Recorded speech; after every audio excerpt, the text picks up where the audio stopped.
السلام علیکم ناظرین گرامی۔ نبی علیہ الصلوۃ والسلام عید کے دن گھر سے مسجد کی طرف تشریف لانے لگے۔ راستے میں آپ صلی اللہ علیہ وآلہ وسلم نے کچھ بچوں کو کھیلتے دیکھا۔ انہوں نے اچھے کپڑے پہنے ہوئے تھے۔ بچوں نے سلام عرض کیا تو نبی علیہ الصلوۃ والسلام نے جواب ارشاد فرمایا۔ اس کے بعد آپ صلی اللہ علیہ وآلہ وسلم آگے تشریف لے گئے تو ایک بچے کو خاموشی کے ساتھ اداس بیٹھے دیکھا۔ آپ صلی اللہ علیہ وآلہ وسلم اس کے قریب رکے۔ آپ صلی اللہ علیہ وآلہ وسلم نے اس بچے سے پوچھا کہ تمہیں کیا ہوا ہے، تم اداس اور پریشان نظر آ رہے ہو۔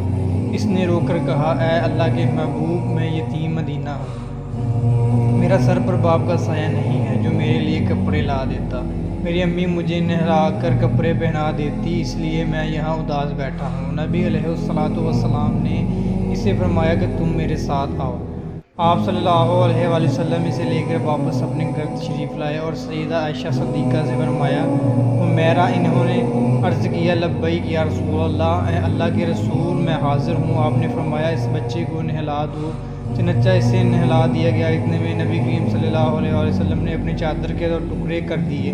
کپڑے کا ایک ٹکڑا اسے تہمد کی طرح باندھ دیا اور دوسرا اس کے بدن پر لپیٹ دیا گیا۔ پھر اس کے سر پر تیل لگا کر کنگھی کی گئی، حتیٰ کہ جب وہ بچہ تیار ہو گیا اور نبی علیہ الصلوۃ والسلام کے ساتھ چلنے لگا تو نبی پاک صلی اللہ علیہ وسلم نیچے بیٹھ گئے اور اس بچے کو فرمایا، آج تم پیدل چل کر مسجد نہیں جاؤ گے بلکہ میری نبوت والے کندھوں پر سوار ہو کر جاؤ گے۔ نبی علیہ الصلوۃ والسلام نے اس بچے کو کندھوں پر سوار کر لیا اور اس حالت میں اسی گلی میں تشریف لائے جس میں بچے کھیل رہے تھے۔ جب بچوں نے یہ معاملہ دیکھا تو وہ رو رو کر کہنے لگے، کاش ہم بھی یتیم ہوتے اور آج ہمیں بھی نبی کریم صلی اللہ علیہ وآلہ وسلم کی نبوت والے کندھوں پر سوار ہونے کا شرف حاصل ہوتا۔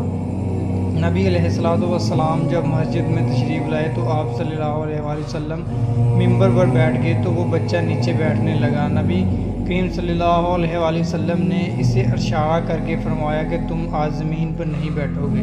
چنانچہ آپ علیہ الصلوۃ والسلام نے بچے کو اپنے ساتھ ممبر پر بٹھایا اور پھر اس کے سر پر ہاتھ رکھ کر ارشاد فرمایا کہ جو شخص یتیم کی کفالت کرے گا اور محبت و شفقت کی وجہ سے اس کے سر پر ہاتھ پھیرے گا، اس کے ہاتھ کے نیچے جتنے بال آئیں گے اللہ تعالیٰ اس کے نامہ اعمال میں اتنی نیکیاں لکھ دے گا۔